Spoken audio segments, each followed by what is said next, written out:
Hello friends, good afternoon. स्वागत है आप सबका शिव कृपा क्लासेज पर। दोस्तों, इस वीडियो में हम लोग आरपीएफ कांस्टेबल व एसआई एग्जाम 2024 के शिफ्ट में पूछे जा सकने वाले मोस्ट इंपॉर्टेंट जीके जीएस व करंट अफेयर्स के प्रश्नों को सॉल्व करेंगे। दोस्तों, ये सारे क्वेश्चंस हमारे आपके एग्जाम में पूछे जाने वाले प्रश्नों के सभी टॉपिक्स, प्रश्नों के लेवल व प्रश्नों के टेंस, इसके अलावा दोस्तों आपके प्रीवियस ईयर एग्जाम्स के प्रश्नों को पूरी तरह से एनालाइज करके बनाया गया एक मोस्ट इंपॉर्टेंट वीडियो है। तो दोस्तों, आप लोग इन्हें कॉन्सेंट्रेट होकर सॉल्व करें। क्वेश्चंस कम सॉल्व होने पर पुनः प्रश्नों का रिवीजन करें ताकि आरपीएफ कांस्टेबल व एसआई एग्जाम 2024 में आप लोग जीके जीएस व करंट अफेयर्स के टॉपिक से अच्छा स्कोर कर सकें। ध्यान रखें दोस्तों, आपके एग्जाम में जीके जीएस व करंट अफेयर्स का अच्छा खासा वेटेज है। 50 क्वेश्चन आपके यहाँ से पूछे जाएंगे। तो चलिए दोस्तों, ज़्यादा समय न लेते हुए हम लोग इन सभी मोस्ट इंपॉर्टेंट प्रश्नों को सॉल्व करना शुरू करते हैं। दोस्तों, क्वेश्चन नंबर 1 है हमारा, सशस्त्र सीमा बल यानी कि एसएसबी के नए महानिदेशक कौन बने हैं। रिसेंटली करंट से मोस्ट इंपॉर्टेंट क्वेश्चन है दोस्तों, बिल्कुल आपके ट्रेंड में है, आपके लेवल में है। क्वेश्चन है हमारा, सशस्त्र सीमा बल यानी कि एसएसबी के नए महानिदेशक कौन बने हैं। करेक्ट आंसर होगा दलजीत सिंह चौधरी। अब चूंकि दोस्तों करंट से हमारा क्वेश्चन आया हुआ है, तो इस टॉपिक से जितने भी क्वेश्चंस बनते हैं अधिकांश प्रश्नों को हम लोग यहीं पे कवर करेंगे। यही हमारे प्रिपरेशन की स्ट्रेटजी है दोस्तों कि जिस भी टॉपिक्स को हम लोग उठाएंगे उस टॉपिक्स के अधिकांश प्रश्नों को पूरे एक्स्ट्रा फैक्ट के साथ वहीं पे कवर करेंगे। ध्यान दीजिएगा दोस्तों, आप लोग सारे क्वेश्चन सिलेक्ट रखे गए हैं। पहला क्वेश्चन है हमारा, राष्ट्रीय जांच एजेंसी यानी कि एनआईए के नए महानिदेशक कौन बने हैं। करेक्ट आंसर होगा सदानंद वसंत दाते। एक एक क्वेश्चन दोस्तों आपके एग्जाम के लिए सुपर लगाया गया है यहाँ पे, आप लोग इन सभी प्रश्नों को रिवाइज जरूर करेंगे। नेक्स्ट क्वेश्चन है हमारा, पेरिस ओलंपिक 2024 में भारत के ध्वजवाहक कौन बने हैं। करेक्ट आंसर होगा शरत कमल। कौन? शरत कमल। नेक्स्ट क्वेश्चन है, इंडियन स्टील एसोसिएशन यानी कि आईएसए के नए अध्यक्ष कौन बने हैं। करेक्ट आंसर होगा नवीन जिंदाल। नेक्स्ट क्वेश्चन है हमारा, केंद्रीय माध्यमिक शिक्षा बोर्ड यानी कि सीबीएसई के नए अध्यक्ष कौन बने हैं। करेक्ट आंसर होगा राहुल सिंह। कौन? राहुल सिंह। आगे बढ़ते हैं हम लोग। क्वेश्चन है दोस्तों, राष्ट्रीय अनुसूचित जाति आयोग यानी कि एनसीएससी का अध्यक्ष किसे नियुक्त किया गया। करेक्ट आंसर होगा किशोर मकवाना को। किन्हें? किशोर मकवाना को। नेक्स्ट क्वेश्चन है, प्रसार भारती के नए अध्यक्ष कौन बने हैं। करेक्ट आंसर होगा नवनीत कुमार सहगल। को? नवनीत कुमार सहगल। नेक्स्ट क्वेश्चन है, ऑल इंडिया रेडियो यानी कि एआईआर की नई महानिदेशक कौन बनी है। करेक्ट आंसर होगा मौसमी चक्रवर्ती। कौन? मौसमी चक्रवर्ती। नेक्स्ट क्वेश्चन है हमारा, अंतरराष्ट्रीय न्यायालय यानी कि आईसीजे के नए अध्यक्ष कौन बने हैं। करेक्ट आंसर होगा नवाफ सलाम, जो कि लेबनान से आते हैं। आगे बढ़ते हैं, थोड़ा सा हम आपको बताना चाहेंगे दोस्तों, आरपीएफ कांस्टेबल व एसआई एग्जाम के में जो आपका दोस्तों पाठ्यक्रम है पूरी तरह से हमारे द्वारा अपडेट कर दिया चुका है। आपका पूरा जीके हो चुका है, नहीं हिस्ट्री, पॉलिटी, ज्योग्राफी, इकोनॉमिक्स आपका पूरा विविध भी हो चुका है।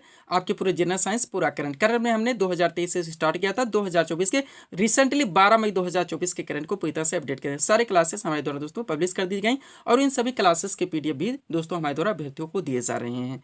चलते हम लोग अगले क्वेश्चन की ओर। क्या हमारा क्वेश्चन, भारतीय दूरसंचार नियामक प्राधिकरण यानी कि ट्राई के नए अध्यक्ष कौन बने हैं। करेक्ट आंसर होगा अनिल कुमार लाहोटी। कौन? अनिल कुमार लाहोटी। नेक्स्ट क्वेश्चन है, महाराष्ट्र की पहली महिला पुलिस महानिदेशक यानी कि डीजीपी कौन बनी है। करेक्ट आंसर होगा रश्मि शुक्ला। कौन? रश्मि शुक्ला। नेक्स्ट क्वेश्चन है, एशियाई विकास बैंक यानी कि एडीबी के कार्यकारी निदेशक कौन बने हैं। करेक्ट आंसर होगा विकासशील। कौन? विकासशील। नेक्स्ट क्वेश्चन है, संयुक्त राष्ट्र यानी कि यूएन में भारत के स्थायी प्रतिनिधि कौन बने हैं। करेक्ट आंसर होगा अरिंदम बागची। पूरी तरह से आप लोग अपडेट रहेंगे। ये करंट का क्वेश्चन है दोस्तों, जिनको हम लोग एक साथ कवर कर रहे हैं। आगे बढ़ते हैं। क्वेश्चन हमारा, केंद्रीय औद्योगिक सुरक्षा बल यानी कि सीआईएसएफ की पहली महिला प्रमुख कौन बनी है। करेक्ट आंसर होगा नीना सिंह। कौन? नीना सिंह। नेक्स्ट क्वेश्चन है, भारत तिब्बत सीमा पुलिस यानी कि आईटीबीपी का नया महानिदेशक किसे नियुक्त किया गया। करेक्ट आंसर होगा राहुल रसगोत्रा को। किन्हें? राहुल रसगोत्रा को। आगे बढ़ते हैं। क्वेश्चन है दोस्तों, पावर ग्रिड कारपोरेशन के नए सीएमडी के रूप में किसे नियुक्त किया गया है। करेक्ट आंसर होगा रविंद्र कुमार त्यागी को। किन्हें? रविंद्र कुमार त्यागी को। नेक्स्ट है, लोकपाल का नया अध्यक्ष किसे नियुक्त किया गया है, तो अजय माणिकराव खानविलकर को। पूरी तरह से अपडेट रहेंगे। ये थे दोस्तों करंट के क्वेश्चन जिनको हम लोगों ने एक साथ अपडेट किए हैं यानी कवर किए हैं। आगे बढ़ते हैं, थोड़ा सा पीडीएफ के बारे में बात करेंगे, पुनः हम लोग नेक्स्ट क्वेश्चन की ओर चलेंगे। ध्यान देंगे आप लोग, 4 पीडीएफ यहाँ पे हमारा लगा हुआ है, लेकिन हम लोग सबसे पहले आरपीएफ कांस्टेबल व एसआई एग्जाम 2024 के बारे में ही बात करेंगे, जिसका ऑलरेडी दोस्तों हम लोग यहाँ पे प्रिपरेशन भी कर रहे हैं।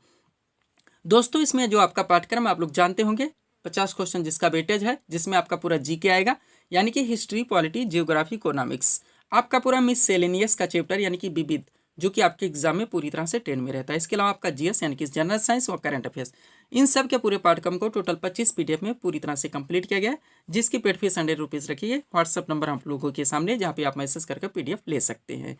और इसी नंबर पे दोस्तों आप लोग वैकेंसी से रिलेटेड या PDF से रिलेटेड कोई जानकारी चाहिए तो आप डायरेक्टली कॉल भी कर सकते हैं। सेकंड PDF हमारे द्वारा जो दोस्तों अभ्यर्थियों को दिया जा रहा है, एक कंबाइंड PDF है बिहार SSC व बिहार पुलिस कांस्टेबल का। नेक्स्ट PDF की बात करेंगे जो हमारे द्वारा अभ्यर्थियों को दिया जा रहा है, यूपी पुलिस कांस्टेबल एग्जाम 2024। पाठ्यक्रम आप लोग जानते ही हैं, आपका पूरा GK आएगा ही, आपका पूरा विविध आएगा, आपका पूरा GS, करंट अफेयर्स, सामान्य हिंदी, यूपी स्पेशल में स्टैटिक व करंट, इन सब के पूरे पाठ्यक्रम को टोटल 39 यानी कि 39 PDF में कंप्लीट किया गया है, जिसकी पेड फीस भी 100 रुपये रखी गई। लास्ट PDF जो हमारे द्वारा अभ्यर्थियों को दिया जा रहा है SSC CPO SI एग्जाम 2024 के नाम से। और आप लोग जानते हैं दोस्तों कि ये पाठ्यक्रम आप लोगों का SSC के द्वारा जितने भी एग्जाम कंडक्ट करवाए जाते हैं, चाहे MTS हो, GD हो, आपका CGL हो, CHSL हो, इन सब के पाठ्यक्रम को भी पूरी तरह से कवर करता है।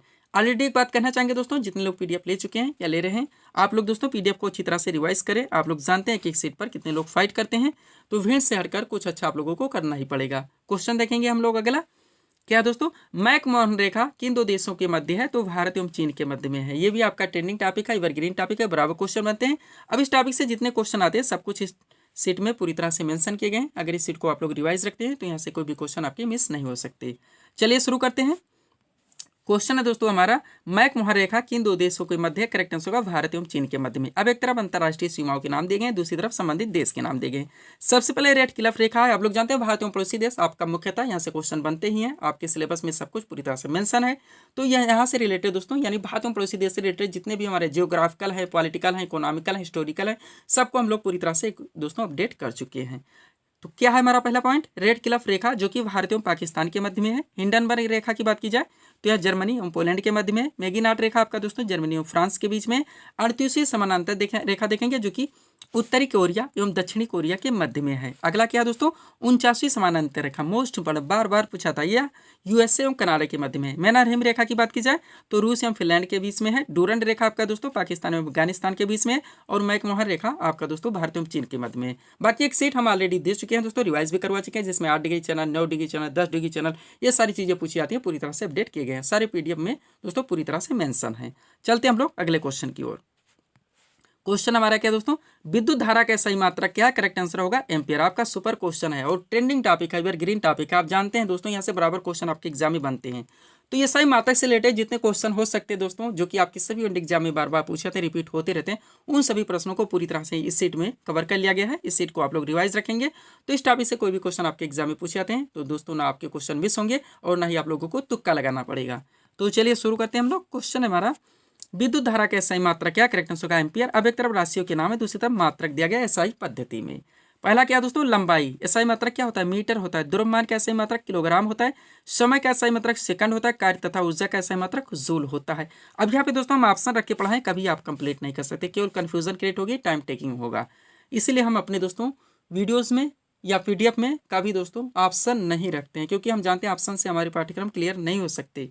अगला क्या है, विद्युत धारा जो हमारा क्वेश्चन था, इसका SI मात्रक एम्पियर होता है। ज्योति तीव्रता का SI मात्रक कैंडेला होता है। कोण का SI मात्रक रेडियन होता है। बल का SI मात्रक न्यूटन होता है। क्षेत्रफल का SI मात्रक वर्ग मीटर होता है। आयतन का घन मीटर होता है। चाल का SI मात्रक मीटर प्रति सेकेंड होता है। ध्यान रखेंगे, आवृत्ति बार बार पूछा था, इसका SI मात्रक क्या होता है? हर्ट्ज होता है। आगे बढ़ते हैं हम लोग। और क्या क्या है दोस्तों हमारे, देखेंगे आप लोग। दाब है, दाब का SI मात्रक पास्कल होता है। शक्ति का SI मात्रक वाट होता है। पृष्ठ तनाव का SI मात्रक न्यूटन प्रति मीटर होता है। विद्युत प्रतिरोध का SI मात्रक ओम होता है। पूरी तरह से आप लोग अपडेट रहेंगे। नेक्स्ट क्या है दोस्तों हमारा, विद्युत प्रतिरोध के बाद विभवांतर, ये भी बार बार पूछा था, इसका SI मात्रक वोल्ट होता है। चुंबकीय फ्लक्स, मोस्ट इंपोर्टेंट, SI मात्रक क्या होता है? वेबर होता है। और विद्युत आवेश का दोस्तों कूलाम होता है। पूरी तरह से आप अपडेट रहेंगे। ये इतने थे दोस्तों जो कि SI मात्रक से रिलेटेड क्वेश्चन आपके एग्जाम में बराबर बनते हैं। PDF के बारे में ऑलरेडी बात हो चुकी है।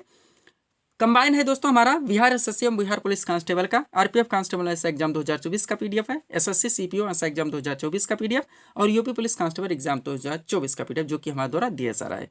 आगे बढ़ते हम लोग नेक्स्ट क्वेश्चन की ओर। अगला क्वेश्चन है दोस्तों हमारा, राजघाट पर किसका समाधि स्थल है? ये भी आपका ट्रेंडिंग टॉपिक है। कोई भी टॉपिक जहाँ से हमारे एग्जाम में क्वेश्चन बनने हैं, हम बिल्कुल भी इग्नोर नहीं करते, चाहे दोस्तों वो आपके मॉडरेट लेवल के हों या इजी लेवल के हों। तो क्वेश्चन रखा गया है, राजघाट पर किसका समाधि स्थल है? महात्मा गांधी का। दोस्तों क्वेश्चन दो तरह से पूछा था, किसका समाधि स्थल है या इस नाम किसके समाधि स्थल का नाम है। तो दोनों तरफ से ध्यान रखेंगे, क्वेश्चन कैसे भी घुमाए जाएं, क्वेश्चन को आप लोग रिवाइज रखेंगे ताकि एग्जाम में क्वेश्चन हमारे मिस ना हो, ना ही गलत हो। तो क्वेश्चन हो चुका है दोस्तों, राजघाट पर किसका समाधि स्थल है? महात्मा गांधी का। अब यहाँ इस टॉपिक से जितने क्वेश्चन बनते हैं सभी सीट में कवर किए गए। चलिए हम लोग इनको रिवाइज करते हैं। सबसे पहले शांतिवन किसका समाधि स्थल है? पंडित जवाहरलाल नेहरू का। विजय घाट पर दोस्तों लाल बहादुर शास्त्री का। शक्ति स्थल की बात की जाए तो इंदिरा गांधी का। अभय घाट पर दोस्तों मोरारजी देसाई का। राजघाट पर बात की जाए तो महात्मा गांधी का समाधि स्थल है, आप लोग जानते होंगे।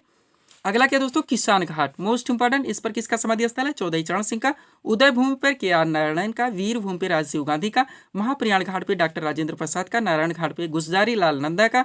समता स्थल की बात की जाए तो इस पर समाधि स्थल है दोस्तों जगजीवन राम का। चैत्रा भूमि पे दोस्तों डॉक्टर वी.आर. अम्बेडकर का। आगे बढ़ते हैं, थोड़े और रह गए, इनको कवर करेंगे। पुनः हम लोग नेक्स्ट क्वेश्चन की ओर चलेंगे। एकता स्थल पे किसका दोस्तों? ज्ञानी जैल सिंह का। कर्म भूमि पे शंकर दयाल शर्मा का। और सदैव अटल पे दोस्तों अटल बिहारी वाजपेयी का। पूरी तरह से अपडेट रहेंगे, रिवाइज रखेंगे, क्वेश्चन बनते हैं आपके एग्जाम में। पीडीएफ के लिए व्हाट्सएप नंबर हमारा दोस्तों लगा हुआ है। बढ़ते हम लोग अगले क्वेश्चन की ओर। क्वेश्चन क्या है दोस्तों हमारा? राष्ट्रीय युवा दिवस किस तिथि को मनाया था? करेक्ट आंसर होगा 12 जनवरी को। करंट रिलेटेड है दोस्तों, वो सारे ट्रेंड जहां से क्वेश्चन बन सकते हैं करंट रिलेटेड करके हम यहाँ पे एक सीट लगा दिए। सब कुछ पूरी तरह से मेंशन है, कैसे भी कोई ट्रिक लगा के, रट्टा मार के या दोस्तों पीडीएफ से रिवाइज करके अगर इस सीट को आप प्रिपेयर रखेंगे तो यहाँ से जो भी क्वेश्चन पूछेंगे दोस्तों, क्वेश्चन आपके न मिस होंगे और ना ही गलत होंगे। तो चलिए शुरू करते हैं हम लोग। क्वेश्चन हमारा, राष्ट्रीय युवा दिवस किस तिथि को मनाया था? करेक्ट आंसर होगा 12 जनवरी को। अब एक तरफ महत्वपूर्ण राष्ट्रीय एवं अंतर्राष्ट्रीय दिवस के नाम है, दूसरी तरफ संबंधित तिथि दी गई है। सबसे पहले प्रवासी भारतीय दिवस कब मनाता है? 9 जनवरी को, ध्यान रखेंगे। विश्व हिंदी दिवस दोस्तों 10 जनवरी को मनाया जाता है। शहीद दिवस 30 जनवरी को मनाता है। फरवरी में आएंगे तो पहला राष्ट्रीय विज्ञान दिवस जो कि 28 फरवरी को, मोस्ट इंपॉर्टेंट। आगे बढ़ते हैं हम लोग। अगला क्या है दोस्तों आपका? अंतर्राष्ट्रीय महिला दिवस बार बार पूछा था, 8 मार्च को मनाता है। विश्व उपभोक्ता अधिकार दिवस दोस्तों 15 मार्च को मनाता है। विश्व टीबी दिवस 24 मार्च को। विश्व विरासत दिवस का मनाता है 18 अप्रैल को। नेक्स्ट, पृथ्वी दिवस 22 अप्रैल को। विश्व श्रमिक दिवस 1 मई को। विश्व प्रवासी पक्षी दिवस 8 मई को। ये करंट रिलेटेड है, ध्यान रखेंगे आप लोग। नेक्स्ट क्या है दोस्तों? विश्व पर्यावरण दिवस कब मनाता है? 5 जून को। विश्व रक्तदान दिवस 14 जून को। अंतर्राष्ट्रीय योग दिवस 21 जून को। हिंदी दिवस 14 सितंबर, ध्यान रखेंगे। ओजोन परत संरक्षण दिवस 16 सितंबर को। विश्व पर्यटन दिवस 27 सितंबर को। संयुक्त राष्ट्र दिवस आप लोग जानते हैं यूएनओ की स्थापना कब हुई थी? 24 अक्टूबर 1945 को, तो ये 24 अक्टूबर हो जाएगा। और अंतर्राष्ट्रीय मानवाधिकार दिवस दोस्तों 10 दिसंबर को मनाता है। पूरी तरह से आप लोग अपडेट रहेंगे। बढ़ते हम लोग अगले क्वेश्चन की ओर। अगला क्वेश्चन आपका क्या है दोस्तों? सौर ऊर्जा को विद्युत ऊर्जा में बदलने वाला यंत्र कौन सा है? तो सोलर सेल है। ये भी आपका ट्रेंडिंग टॉपिक, आप लोग जानते हैं। महत्वपूर्ण उपकरण के नाम दिए जाते हैं, रूपांतरण या रूपांतरण करके जैसे भी कॉन्सेप्ट बना दिया जाए क्वेश्चन। कभी कभी पूछ जाता है विद्युत ऊर्जा को यांत्रिक ऊर्जा में बदलने वाला यंत्र है, ऑप्शन देते जाएंगे तो विद्युत मोटर आपका करेक्ट आंसर होगा। कभी कभी डायरेक्टली पूछ जाता है डायनेमो किसको किस में रूपांतरित करता है, आपके कॉन्सेप्ट ऑप्शन में दिए जाते हैं। तो रिवाइज जरूर रखेंगे, इसलिए मैं बार बार पीडीएफ के लिए बोलता रहता हूँ। चलिए शुरू करते हैं। क्वेश्चन था हमारा, सौर ऊर्जा को विद्युत ऊर्जा में बदलने वाला यंत्र कौन सा? तो सोलर सेल है की तरफ उपकरण के नाम, दूसरी तरफ ऊर्जा का रूपांतरण। सबसे पहले डायनेमो क्या करता है? डायनेमो यांत्रिक ऊर्जा को विद्युत ऊर्जा में रूपांतरित करता है। अब इसको पलट दीजिए, यांत्रिक ऊर्जा को विद्युत ऊर्जा में बदलने वाला या रूपांतरित करने वाला यंत्र कौन सा है? तो डायनेमो है। नेक्स्ट, मोमबत्ती क्या करती है दोस्तों? तो ये रासायनिक ऊर्जा को प्रकाश एवं उष्मा ऊर्जा में बदलती है। माइक्रोफोन दोस्तों ध्वनि ऊर्जा को विद्युत ऊर्जा में बदलता है। लाउड स्पीकर विद्युत ऊर्जा को ध्वनि ऊर्जा में बदलता है। सोलर सेल दोस्तों सौर ऊर्जा को विद्युत ऊर्जा में बदलता है। ट्यूबलाइट विद्युत ऊर्जा को प्रकाश ऊर्जा में बदलती है। विद्युत मोटर की बात की जाए तो ये विद्युत ऊर्जा को यांत्रिक ऊर्जा में बदलता है। आगे बढ़ते हम लोग। क्या क्या और है दोस्तों? हमारा विद्युत मोटर तक हो चुका है। नेक्स्ट क्या है दोस्तों? हमारा लाउड स्पीकर सोलर सेल है दोस्तों। ये क्या करता है? सौर ऊर्जा को विद्युत ऊर्जा में। ट्यूबलाइट बात हो चुकी है, विद्युत मोटर भी हो चुका है। विद्युत बल्ब पे हम लोग आएंगे। विद्युत ऊर्जा को प्रकाश एवं ऊर्जा उष्मा ऊर्जा में रूपांतरित करता है क्या? विद्युत बल्ब। विद्युत सेल की बात की जाए तो रासायनिक ऊर्जा को विद्युत ऊर्जा में। और लास्ट सितार है, मोस्ट इंपॉर्टेंट। सितार क्या कहता है? यांत्रिक ऊर्जा को ध्वनि ऊर्जा में बदलता है। ध्यान रखेंगे, कंफ्यूजन क्रिएट नहीं होनी चाहिए। पीडीएफ के लिए व्हाट्सएप नंबर हमारा लगा हुआ है। बढ़ते हम लोग अगले क्वेश्चन की ओर। क्वेश्चन क्या है दोस्तों हमारा अगला?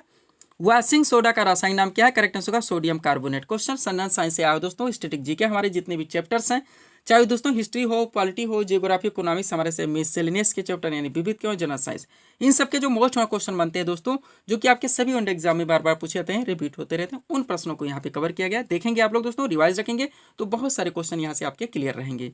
चलिए शुरू करते हैं हम लोग। क्वेश्चन है हमारा, वॉशिंग सोडा का रासायनिक नाम क्या है? तो सोडियम कार्बोनेट। अब चलिए पहले क्वेश्चन की ओर। क्या है? ट्यूबलाइट के अंदर कौन सी गैस भरी होती है? आर्गन और पारावाष्प। कंफ्यूजन नहीं रखने, ध्यान रखिएगा। आर्गन और पारावाष्प, इस क्वेश्चन पे काफी कंफ्यूजन क्रिएट होता है लोगों को, ध्यान रखिएगा, इसलिए पहले क्वेश्चन इसी को रखे हैं। नेक्स्ट, रॉकेट किस सिद्धांत पर कार्य करता है? तो संवेग संरक्षण के सिद्धांत पर। ग्रहों की गति का नियम किसने प्रतिपादित किया था? केपलर ने। डीएनए का डबल हेलिक्स मॉडल किसने दिया? तो वाटसन ने दिया था। आगे बढ़ते हम लोग। अगला क्या है दोस्तों आपका? देखेंगे, संपूर्ण जेनेटिक कोड का पता किसने लगाया? हरगोविंद खुराना ने। हाईलाइटेड क्वेश्चन है। विकास का सिद्धांत किसने प्रतिपादित किया? चार्ल्स डार्विन ने। स्टेनलेस स्टील किसका मिश्र धातु है? लोहा और क्रोमियम का। ठोस कपूर से कपूर वश बनने की प्रक्रिया को क्या कहते हैं? तो ऊर्ध्वपातन कहा जाता है। कभी कभी कपूर को शुद्ध किस विधि से किया था, ऐसा भी करके पूछा जाता, तभी आपके ऑप्शन में ऊर्ध्वपातन ही दिया जाता है। अगला है वॉशिंग सोडा का रासायनिक नाम क्या है? तो सोडियम कार्बोनेट होता है। फाइकोलॉजी में किसका अध्ययन किया था? शैवाल का। माइकोलॉजी में किसका अध्ययन किया था? ये आपको कमेंट करके बताने हैं। भारतीय दलहन अनुसंधान संस्थान कहाँ पर स्थित है? कानपुर में। मोमबत्ती का जलना किस प्रकार का परिवर्तन है? रासायनिक परिवर्तन है। नेक्स्ट, रेडियो कार्बन डेटिंग से किसका निर्धारण होता है? तो जीवाश्म की आयु का। इसी के साथ देखेंगे कि पृथ्वी की आयु का आकलन कैसे किया जाता है? तो यूरेनियम डेटिंग पद्धति से। दोनों ध्यान रखेंगे। अब दो क्वेश्चन और एक साथ देखिए। पहला है इंटीग्रेटेड सर्किट चिप पर किसकी परत होती है? तो सिलिकॉन की होती है। और चुंबकीय डिस्क पर किस पदार्थ की परत होती है? तो आयरन ऑक्साइड की होती है। कंफ्यूजन क्रिएट नहीं करने, इसलिए एक साथ क्वेश्चन को हम सेट किए हैं। आगे बढ़ते हैं। क्वेश्चन है सिंधु घाटी की सभ्यता में घर किससे बने थे? तो ईंटों से। नेक्स्ट, दूरी मापने में सबसे बड़ी इकाई क्या है? दूरी मापने की पारसेक है। मनुष्य की आंख के किस भाग पर वस्तु का प्रतिबिंब बनता है? तो रेटिना पर। और संविधान के किस अनुच्छेद में संसद के संयुक्त अधिवेशन का प्रावधान है? तो 108 है, ध्यान रखिएगा। संविधान के किस अनुच्छेद के अंतर्गत राष्ट्रपति आदेश जारी कर सकता है? तो अनुच्छेद 123 है। दोनों आर्टिकल से थे, मोस्ट इंपॉर्टेंट है। भारत ने ओलंपिक में प्रथम बार कब भाग लिया था? ऐसे क्वेश्चन बराबर पूछे जाते हैं। 1990, ध्यान रखेंगे। फीफा विश्व कप सबसे ज्यादा बार किसने जीता? तो ब्राजील ने जीता है। भारत का कौन सा राज्य बांग्लादेश से तीनों ओर से घिरा है? तो त्रिपुरा है। ट्रेंडिंग क्वेश्चन है। चार क्वेश्चन एक साथ देखेंगे। पहला, डूरंड कप किस खेल से संबंधित है? तो फुटबॉल से। मीराबाई चानू किस खेल से संबंधित है? भारोत्तोलन से। राष्ट्रीय खेल दिवस की तिथि को मनाया जाता है 29 अगस्त को। और किताबुल हिंद के लेखक कौन है? अलबरूनी है। ये भी आप लोग ध्यान रखेंगे। आगे बढ़ते हैं हम लोग। क्वेश्चन क्या है हमारा अगला? अनुच्छेद 356 का संबंध किससे? राष्ट्रपति शासन से। किससे? राष्ट्रपति शासन से। नेक्स्ट, संविधान के किस अनुच्छेद में प्रेस की स्वतंत्रता दी गई? तो अनुच्छेद 19 है। अगला, किस शासक के द्वारा विक्रमशिला विश्वविद्यालय की स्थापना की गई? धर्मपाल के द्वारा। आगे बढ़ते हैं। लंदन किस नदी के किनारे बसा है? किस नदी के तट पर? टेम्स। विश्व जनसंख्या दिवस की स्थिति कौन आता है? 11 जुलाई को। लास्ट क्वेश्चन हमारा, जूट उत्पादन में भारत का कौन सा स्थान है? तो प्रथम स्थान है। कौन सा? प्रथम। तो ये थे दोस्तों इस सीरीज के टॉप एमसीक्यूज के प्रश्न, जिनको यहाँ पे हम लोगों ने सॉल्व किए हैं। उम्मीद है दोस्तों आप सभी लोगों ने सॉल्व किए होंगे और देखे होंगे कि यहाँ से आपके कितने प्रश्न सही हो रहे हैं। तो दोस्तों इसी तरह के वीडियोस के लिए आप हमारे स्टडी चैनल शिव कृपा क्लासेस से जुड़े हैं। चैनल को सब्सक्राइब करें ताकि हमारे द्वारा दिए जाने वाले सभी वीडियोस आप क्रम से सबसे पहले देख सकें। तो मिलते हैं दोस्तों हम नेक्स्ट वीडियोस में। Thanks for watching.